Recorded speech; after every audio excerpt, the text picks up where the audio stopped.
Well, hello. Welcome once again to Stuff and Things, where I like to talk about stuff and occasionally even things. I'm your good friend Bradley, and today you find me on a cold winter's afternoon, and I have been taking some pictures with my Leica M4. Now, it's sunny today, and that is a rarity. We've actually had some really cold, clear, sunny weather for the last week or so. But typically this time of year, this is the end of January as I'm recording this, the weather is very cold. Well, not very cold, maybe in the 40s. It's usually really gray. It's drizzly. It gets dark very, very early in the day.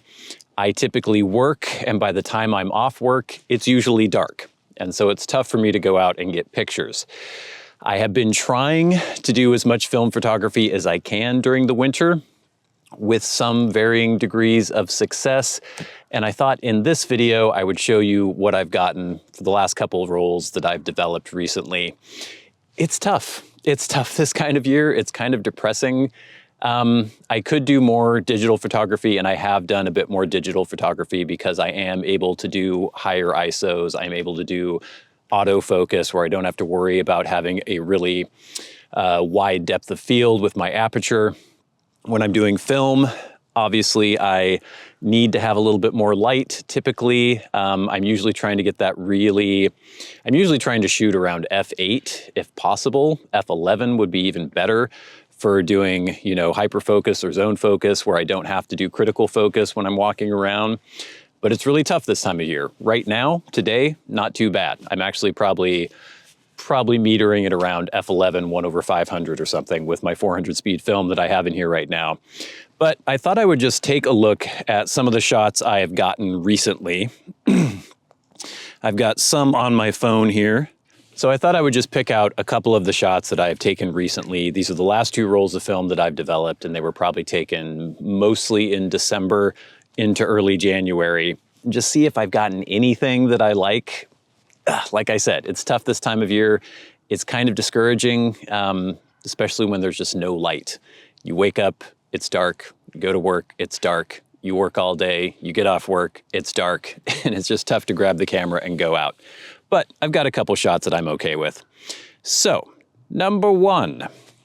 This one, I'm not even sure what attracted me to this exactly, but I do actually like this. It was just the side of a building.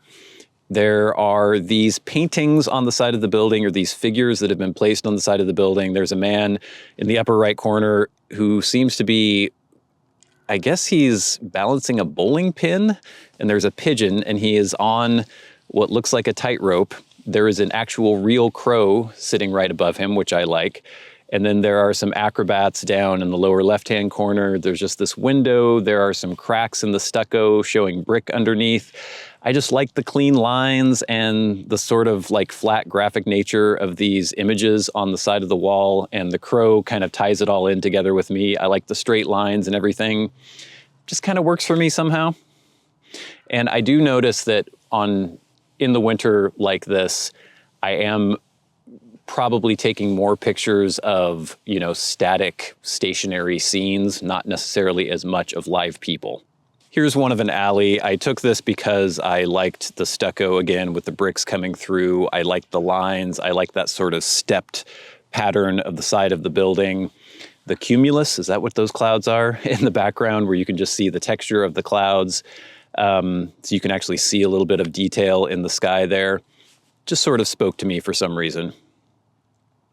This one I enjoyed a lot because of the texture. So this is basically this growth of ivy, I guess. It was really huge. It doesn't really convey the scale in this picture, covering the side of this brick building.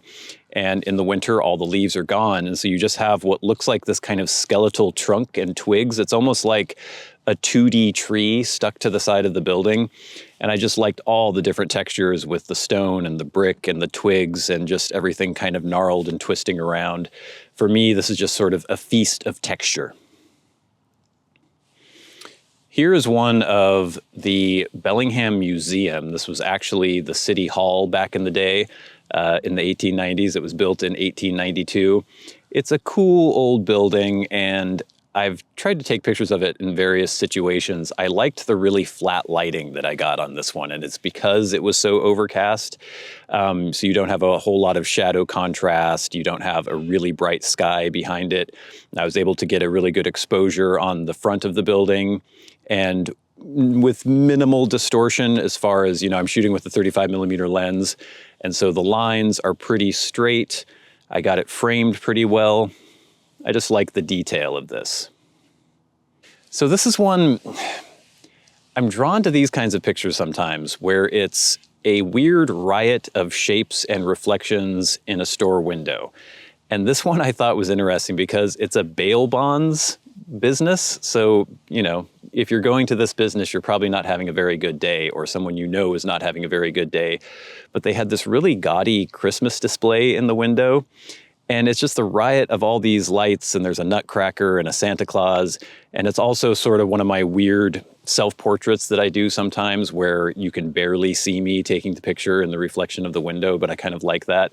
There's this strange sculpture in the background that's being reflected in the window. It looks like a big Olympic torch kind of, and you can see some of the street and the street signs and just a bunch of weird shapes and things mashed together.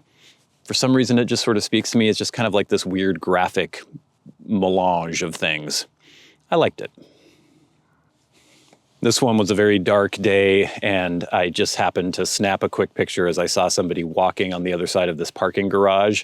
So I'm shooting through this like slatted grill, and I just like how the person is kind of framed inside that opening on the other side. Everything is dark in the garage. You can see a couple lights. Maybe not the most dynamic thing in the world, but I enjoyed it. Then we have a series of images. I'm not sure how many of these I'll show you, but I was walking around. It was a very cold, very wet, gray day, and there were all these people in various strange costumes posing, and I realized they were doing some sort of photo shoot. I didn't realize that at first, and so I snapped a couple pictures, but basically they were university students doing a Photoshop or a photo shoot for some sort of magazine that they have. So you can see there's like the cowboy, the soldier, there's a woman, looks like she's dressed like a ballerina.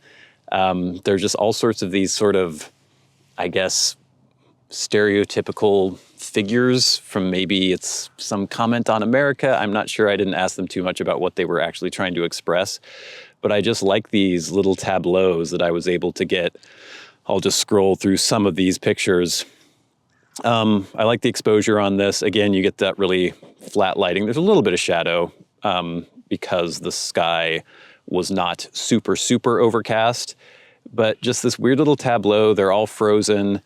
I guess if you didn't know what was going on, and I didn't really know what was going on, you would see this picture and just think, what in the world? Why are these people dressed this way? Is this a scene that this person, that the photographer just happened to stumble across? And it was for me, but I guess there was a reason why the people were dressed the way they were.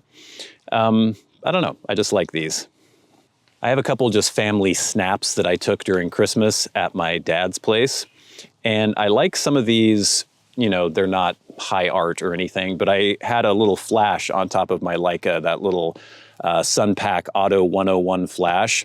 And it's pretty small, and it only protrudes above the camera this much, so you don't have a lot of separation. It's pretty much a direct flash.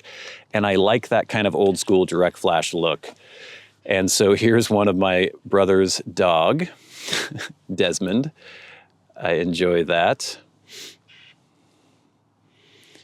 We have my stepsister and my little niece. She's looking at the camera. Man, she has those eyes.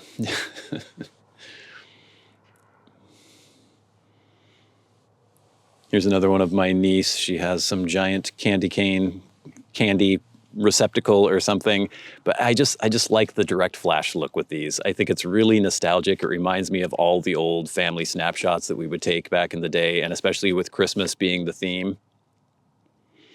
Here's a good one of my nieces looking at all the presents under the Christmas tree. Again, for me, it's just really evocative, and especially with the black and white. I guess when I was a kid, they weren't black and white, they were color, but you get the idea. Another one of my little niece looking at the Christmas tree.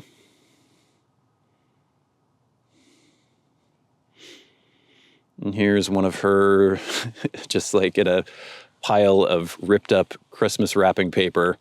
I think she's playing with some sort of toy there. It's hard to tell. But again, just very evocative of the Christmas season for me and spending time with family. And again, that direct flash looks really good to me. And then here's one. Sometimes I come across these little, what I consider kind of environmental still lifes. And there was this toothbrush just sitting on these tiles outdoors. And I liked the geometric pattern of the tiles, and I liked that toothbrush just sitting there. It seemed very stark and, I don't know, lonely. It's in a place where it shouldn't be. And for some reason, it called to me, and I snapped this picture.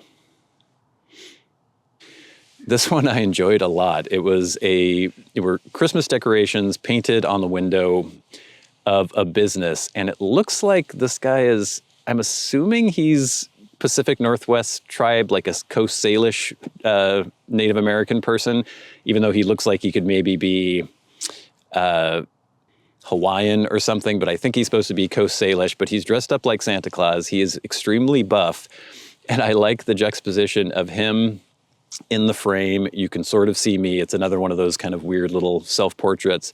But then in the background, you get the sweep of Bellingham Bay reflected in the window. And so it almost looks as though that's the scene in which he would be canoeing around in. And I don't know, it just appeals to me. It kind of reminds me of sort of some Robert Frank stuff that I've seen back in the day. And then finally, we have this lonely stuffed thing. I don't know what it is, but it's wearing some sort of hood or cowl, and it's just been abandoned on this bench in the city. And again, it was a really cold, gray day, and I like that. I don't know what it is. I don't know why it's there, but it just sort of appealed to me. So you can see that a lot of the images that I was getting were not of, you know, candid pictures of people that I'm just passing by on the street, because those kinds of images are harder to get in the sort of situations that I'm in when it's really dark and really gray, and I just can't have the shutter speeds and the apertures that I want to be able to capture quick action easily. And so there are more kind of still lifes or sort of like urban landscapes, and then there are the images where over Christmas I had a flash on my camera, so I was able to just set my camera at f11, and then the flash 6-speed, which is 1/50, I think, on the Leica M4, and you can just kind of shoot away. I did critical focus on those, but you know, you have such a nice aperture range with that when it's f11 that you could probably get a lot of stuff in focus there. And using that Sunpack Auto 101 with the thyristor, it's not a truly auto flash, but it pretty much works. I didn't have to really do anything to the exposures on those when I was shooting with that flash. And it's all from pretty close distances. I think if I was trying to shoot something, you know, 20, 30 feet away, it probably wouldn't work, but it works great for those indoor kind of intimate family scenes. And those are the kinds of pictures that I've been taking this winter. I did go down to Seattle the other day, and it was a nice sunny day like this again, and I went down to the new waterfront park that they built and took some pictures there. So once I develop those, maybe we'll do a video and see if any of those turned out. Also went to Pike's Place Market and a couple of little places around in Seattle. So I was able to get a little bit more of kind of documentary street style stuff with that little photo walk, but we shall see. But yeah, that's what I've been coming up with this winter. I'm looking forward to spring. I'm looking forward to longer days. I'm looking forward to being able to get off work and still having a couple hours of sunlight for me to go out and take some pictures. But hopefully you enjoyed that little glimpse of my winter film photography. Thank you so much for watching. I'm your good friend Bradley. You've been the audience. This has been Stuff and Things. I'll see you later.